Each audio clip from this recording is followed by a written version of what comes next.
Nice day. കിങ്ങിണീനെ മേയ്ക്കാൻ അവിടെ കെട്ടിയിട്ടുണ്ട്.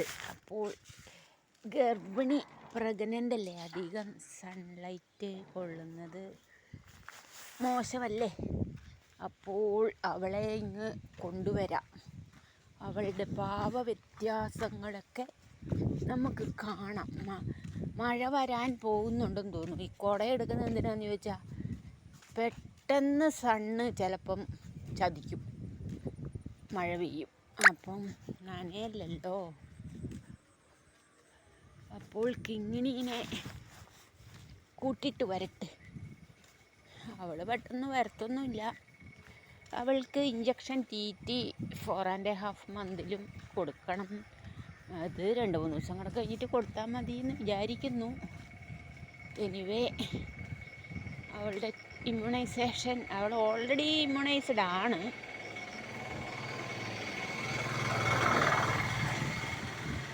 Anyway, tetanus toxoid കൊടുക്കുന്നത് അമ്മയ്ക്കും കുട്ടിക്കും ടെറ്റനസ് ബാധ ഉണ്ടാകാതിരിക്കാനാണ്. അവർ ഈ കാട്ടിൽ കൂടെയും പറമ്പിൽ കൂടെയും കുറ്റിയും തുരുമ്പ് കുറ്റിയൊക്കെ കൊണ്ടാലോ ഇരിക്കുവാണ്, ക്ഷീണമായി വെയിൽ കൊണ്ടിട്ട് ഇരിക്കുവാണ് പാവം. അപ്പം ഞാൻ ഇരിക്കുവാ, എനിക്കിച്ചിരി ക്ഷീണം. രാവിലെ വെള്ളമൊക്കെ കൊടുത്തിട്ടാണ് ഞാൻ അവളെ വിട്ടത്. നല്ല പോലെ ക്ഷീണമായിരുന്നോ വെയിൽ കൊണ്ടിട്ട്? ഇടയ്ക്കിച്ചിരി വെയിലൊക്കെ കൊണ്ടോ? അവൾ കുടയുടെ ചോട്ടി നിൽക്കുന്നുണ്ടോ? അയ്യേ അയ്യേ അയ്യേ, എൻ്റെ നീ എന്താ എൻ്റെ കൊന്തക്കുരിശ് കടിക്കുന്നത്? തണലത്ത് വന്ന് നിന്നോട്ടാ. അവൾക്ക് എപ്പോഴും കൊന്തക്കുരിശ് വേണം പോലും. അവൾ പറയുന്നത് എനിക്കൊരു കൊന്തയൊക്കെ തരൂ. ഞാൻ എനിക്കൊരു കൊന്തയൊക്കെ ആവാൻ അവൾ പറയുന്നത്. ഇത് ചുറ്റി ഇച്ചിരി പാടാണ്. അവൾ കുറേ അവൾ കുറ്റി പറിച്ച് കേട്ടാ. അവൾ മാക്സിമം, അവൾക്കിപ്പം ഭയങ്കര ശക്തിയാണ്. സാധാരണ കുറ്റി പറയുന്നതല്ലായിരുന്നു. ഇന്ന് കുറ്റി ഇളക്കി വെച്ചു, എന്നിട്ടും പൊട്ടത്തിക്കും മനസ്സിലായില്ല അത് പറഞ്ഞെന്നുള്ള കാര്യം. അപ്പോൾ കുറ്റി പറിച്ചവൾ. ഈ കുറ്റീനെ നമുക്ക് എവിടെ? ഇത് നല്ല, നീ തിന്ന്. അവൾ തിന്നുമ്പോഴത്തേക്കും ഈ കുറ്റീനെ ഞാൻ നല്ല ഒരു ഫ്ലഷി സ്ഥലത്ത് റീപ്ലേസ് ചെയ്യാം. നീ തിന്നടി. ഇവിടെ ഒരു കുറ്റി അടിക്കാൻ പറ്റിയാൽ ഇവിടെ ധാരാളം പുല്ലുകളും ഉണ്ട്. പക്ഷേ അത്ര മണ്ണ് സോഫ്റ്റായ സ്ഥലമല്ല ഇത് എന്നുള്ളതാണ്. എനിവേ, അവൾ തിന്നട്ടെ. എന്നെ കണ്ടാൽ അവൾ തിന്നും. എനിവേ, ഇവിടെ എങ്ങാനും അതൊരു സോഫ്റ്റായ സ്ഥലമാണ്. അപ്പോൾ നമ്മൾക്ക് അവിടെ കിട്ടിയാൽ എന്താ എന്ന് ചോദിച്ചാൽ അവൾക്ക് നല്ല പോലെ ഈ സംഭവങ്ങളൊക്കെ തിന്നാം. എൻ്റെ കാലിൽ കൊള്ളുമോ? അല്ലല്ല, നല്ല പോലെ താഴുന്നുണ്ട്. ഇതൊരു ചേച്ചി പറഞ്ഞു തന്ന വിദ്യ. എൻ്റെ കൈ പോകുമോ? വാ. റെഡി 1. വളയുന്ന കമ്പിക്ക് ഊരില്ല, വളയുന്നു കമ്പി. എന്താ അപ്പം നമ്മുടെ കമ്പിയുടെ ഒക്കെ ക്വാളിറ്റി ഇത്രയേ ഉള്ളോ? നമ്മുടെ വീടൊക്കെ ഈ വാർക്ക കമ്പി കൊണ്ടല്ലേ ഉണ്ടാക്കി വെച്ചേക്കുന്നത്. അപ്പം അതിൻ്റെ ക്വാളിറ്റി കണ്ട, ക്വാളിറ്റിയൊക്കെ ഇത്രയേ ഉള്ളൂ. വളയുന്നു. എനിവേ, ശക്തി അടിക്കുന്നത് ശരിയില്ല. അതാ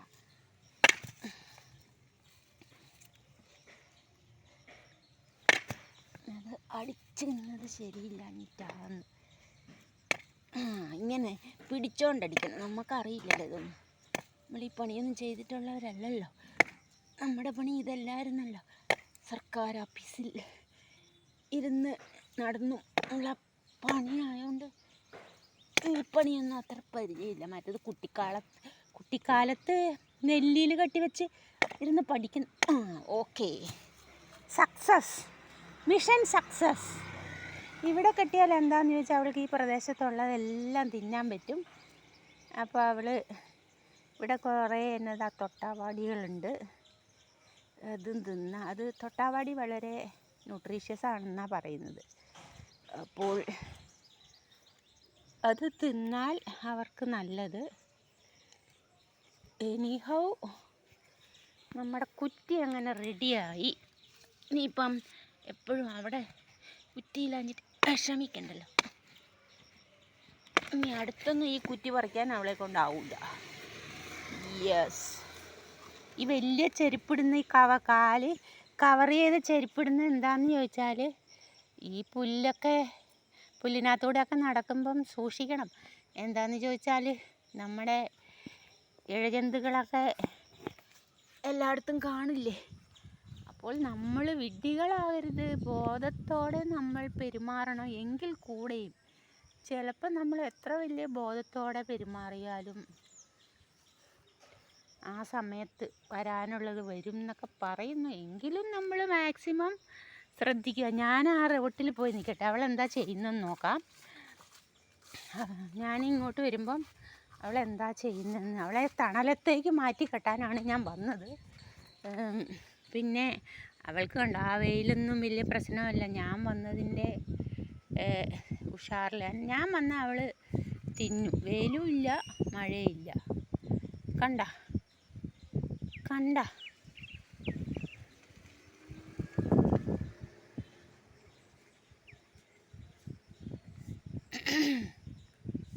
വെയിലും ഇല്ല മഴയില്ല. ഇനി എന്തേരം നല്ല പുല്ലാണല്ലേ ഇവിടെയെല്ലാം. പക്ഷേ ഒരാൾ പറഞ്ഞു പാലുണ്ടാകാൻ പുല്ല് നല്ലതാ, അപ്പം വേറൊരാൾ പറഞ്ഞു പ്ലാവലയാണ് നല്ലത്. അങ്ങനെ പല പല അഭിപ്രായങ്ങൾ. എനിവേ ഇങ്ങനെ നടന്ന് തിന്നുന്ന ആടാവുമ്പോൾ അവർക്ക് പല പല സസ്യങ്ങൾ കഴിക്കാമല്ലോ, ഹെൽത്തി ആവും അവർക്കല്ലാണ്ട് വീട്ടിൽ കെട്ടി വളർത്തുന്നതിനേക്കാളും കുറച്ച് പ്രകൃതിയിലെ സസ്യങ്ങൾ കഴിച്ചാൽ പല ന്യൂട്രീഷ്യസ് സസ്യങ്ങളും അതിലുണ്ട്. അത് നമ്മൾക്കറിയാത്തത്, അതൊക്കെ അവർക്കറിയാം. അവർക്ക് ഹാനികരമായ സസ്യങ്ങളൊന്നും അവർ കഴിക്കില്ല. ഇങ്ങനെ മുള്ളുകളുള്ളതും ഒക്കെ ഞാൻ കണ്ടിട്ടുണ്ട്. പക്ഷെ അവരത് തൊടാണ്ട് മാറിപ്പോകുന്നു. ഇവർക്ക് നല്ല വിവരമാണ്, മനുഷ്യരെക്കാളും നല്ല വിവരമാണ്. മനുഷ്യന്മാരാണ് പിന്നെയും പൊട്ടന്മാരെന്ന് പറയാം.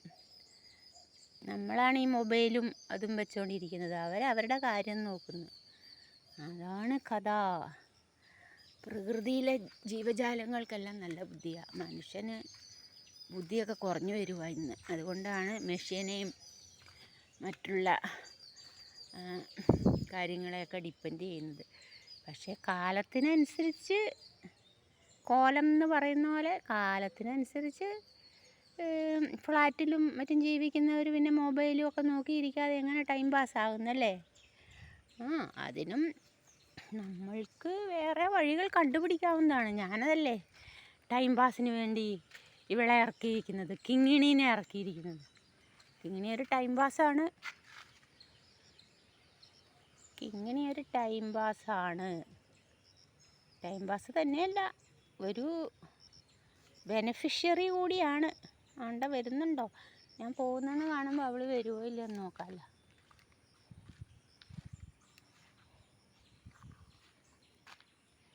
വാടി മണ്ടൂതരി. വെയിൽ കൊള്ളണ്ടല്ലോ എന്ന് വിചാരിച്ചിട്ടാണ് ഞാൻ വന്നത്. അവളെ തണലത്തേക്ക് കെട്ടാമെന്ന് വിചാരിച്ച്. പൊന്തക്കാടായി കേട്ടോ. കിങ്ങിണിയും ഒക്കെ മേഞ്ഞ സ്ഥലമായതുകൊണ്ട് ഇങ്ങനെയെങ്കിലും അത് കുറച്ചൊന്ന് നന്നായും. അവിടെ മുഴുവൻ പൊന്തക്കാടായി, പുൽമേടയായിരിക്കുന്നു. അപ്പോൾ ഇവരെ കൊണ്ട് നല്ല ഉപയോഗമാണ്. ഇവർ ശരിക്കും വർക്ക് ചെയ്താൽ പ്ലോട്ടൊക്കെ വൃത്തിയാവും, നീറ്റാവും എന്നുള്ളതാണ്.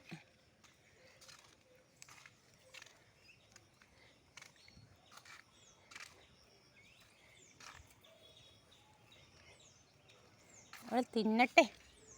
അവൾക്ക് വിശപ്പ് മതിയായിട്ടില്ല, മഴയില്ലല്ലോ, അതുകൊണ്ട് അവൾ തിന്നട്ടെ. തിന്നോളൂ. അതുകൊണ്ട് അവിടെയാണ് എൻ്റെ വീട്. എന്തെല്ലാം എന്തെല്ലാം സ്വപ്നങ്ങളാണെന്നോ, എന്തെല്ലാം എന്തെല്ലാം.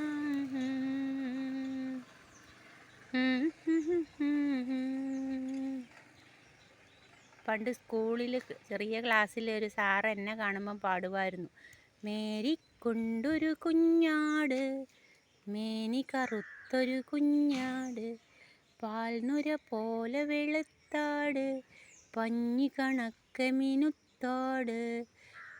മേരിക്കൊണ്ടൊരു കുഞ്ഞാട്, മേനി വെളുത്തൊരു കുഞ്ഞാടെന്നായിരുന്നു കേട്ടോ അത്.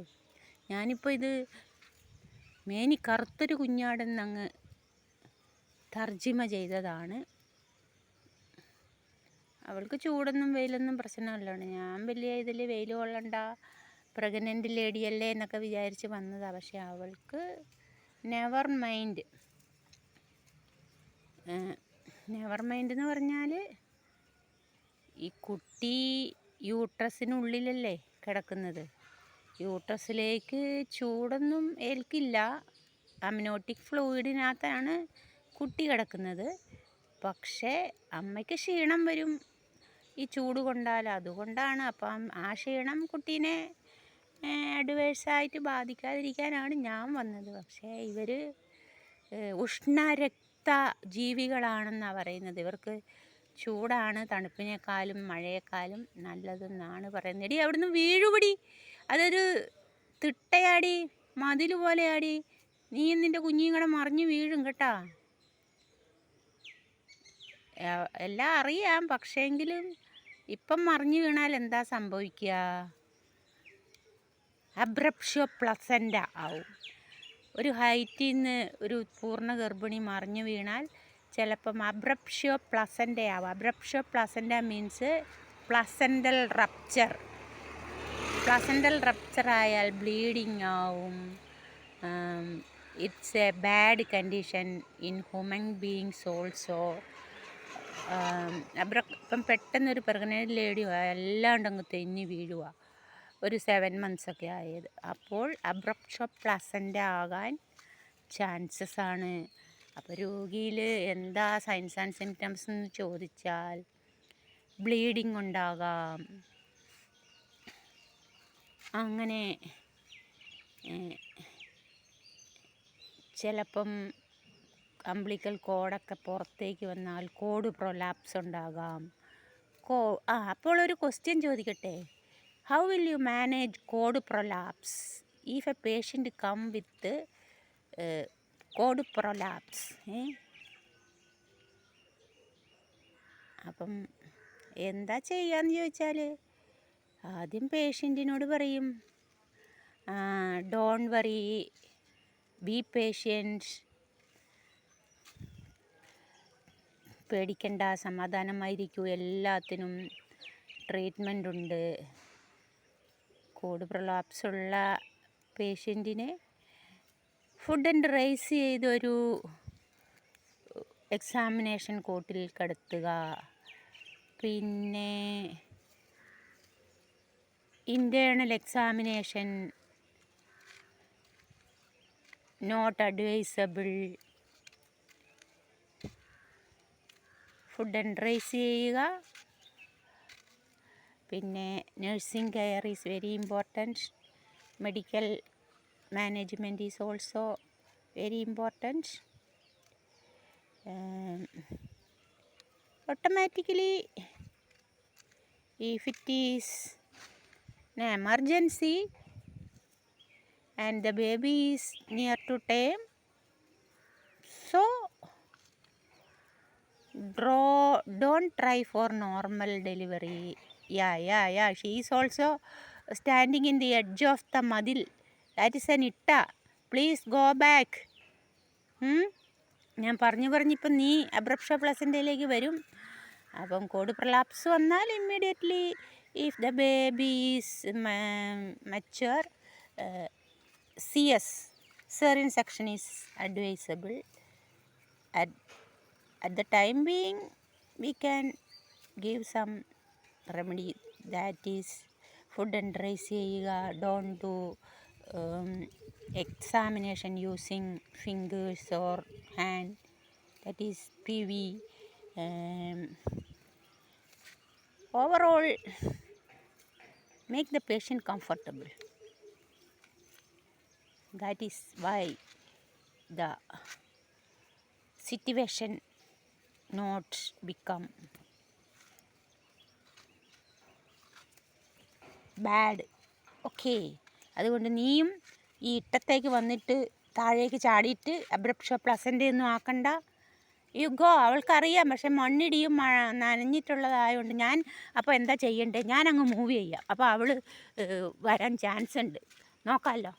ഞാനങ്ങ് മൂവ് ചെയ്താൽ അവൾ വരാൻ ചാൻസ് ഉണ്ട്. വെറുതെ എന്തിനാന്ന് ഒരു പ്രഗ്നൻ്റിൽ yes she is coming. That is a good management of the owner. Pregnant ലേഡീനെ എന്തിനാന്ന് ബുദ്ധിമുട്ടിലാക്കുന്നത്? അക്കരെ പച്ച കണ്ടുപോയിട്ട് താഴേക്ക് മറിഞ്ഞ് അമ്മയും കുഞ്ഞുങ്ങളുടെ വീടണ്ട. പോയി കയറിൽ പിടിക്കൂ എന്ന് സബ്സ്ക്രൈബേഴ്സ് പറയുന്നതായിട്ട് ഫീൽ ചെയ്യുന്നുണ്ട്. അവളെ കയറിൽ പിടിച്ച് ആ ഇട്ടയിൽ നിന്ന് മാറ്റൂ എന്ന്. അപ്പോൾ that also a positive measures, quick action. Don't think for don't wait, quick action. അവിടെ ഇട്ടയാണ്. കമോൺ കമോൺ, അബ്രപ്ഷ പ്ലസൻ്റ് ഒന്നും ആക്കണ്ട നീ. Okay, that is a good management. So you can stay in the cool place. Okay, you come.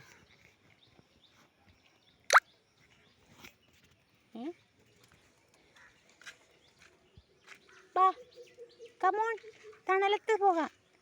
തണലത്ത് പോകാന്ന്. അങ്ങനെ ഇപ്പം വരുന്നില്ല, എനിക്ക് മതിയായിട്ടില്ല തീറ്റ എന്നാണ് അവൾ പറയുന്നത്. എനിക്ക് കുറച്ചും കൂടെയൊക്കെ ഒന്ന് തിന്നാലേ ഒന്ന്,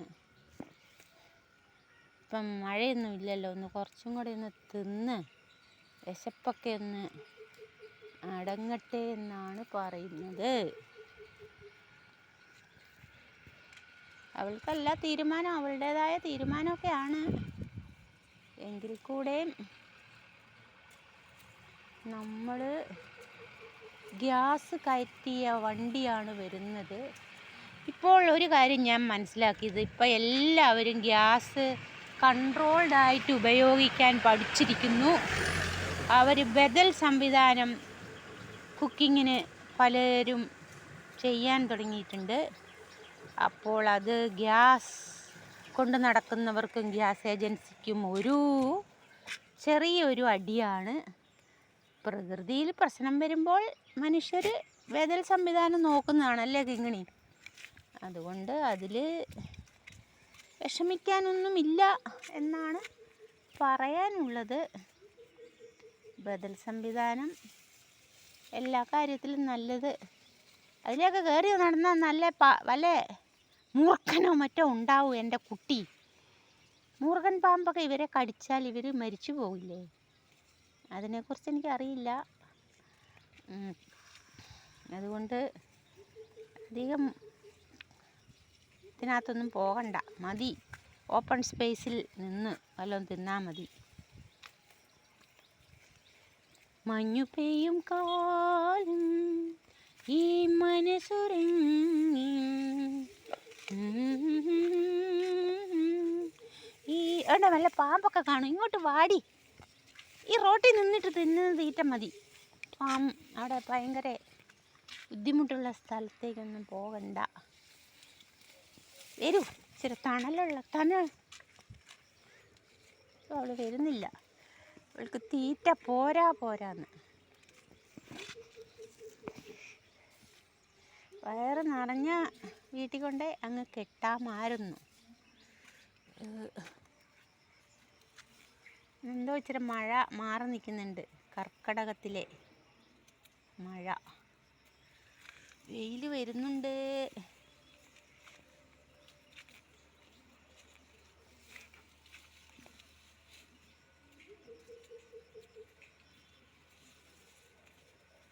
എനിക്ക് തിന്നേ മതിയാവൂ എന്നാണ് പറയുന്നത്.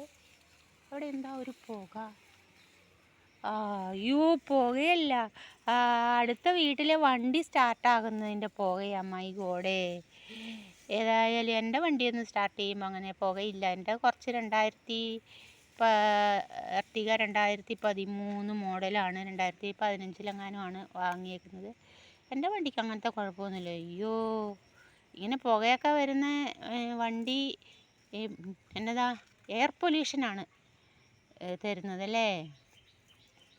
പക്ഷേ ഇപ്പോൾ എല്ലാവർക്കും ഒരുപോലെ എപ്പോഴും പുതിയ പുതിയ വണ്ടി വാങ്ങാൻ ഉള്ള സാമ്പത്തികം വേണമെന്നില്ലല്ലോ. അപ്പോൾ അത് മാക്സിമം അതിനെ യൂസ് ചെയ്യുകയാണെന്ന് തോന്നുന്നു. പുക വരുന്നു കാണുന്നുണ്ട് നല്ലപോലെ. വണ്ടി കൊടുക്കാൻ നോക്കിയാലും ചുമ്മാ കിട്ടണമെന്നല്ലേ അല്ല വാങ്ങാൻ വരുന്നവരുടെ വിചാരം. അതുകൊണ്ട് എൻ്റെ എർട്ടിക നല്ല വണ്ടിയാണ്. എനിക്കും എൻ്റെ എർട്ടിക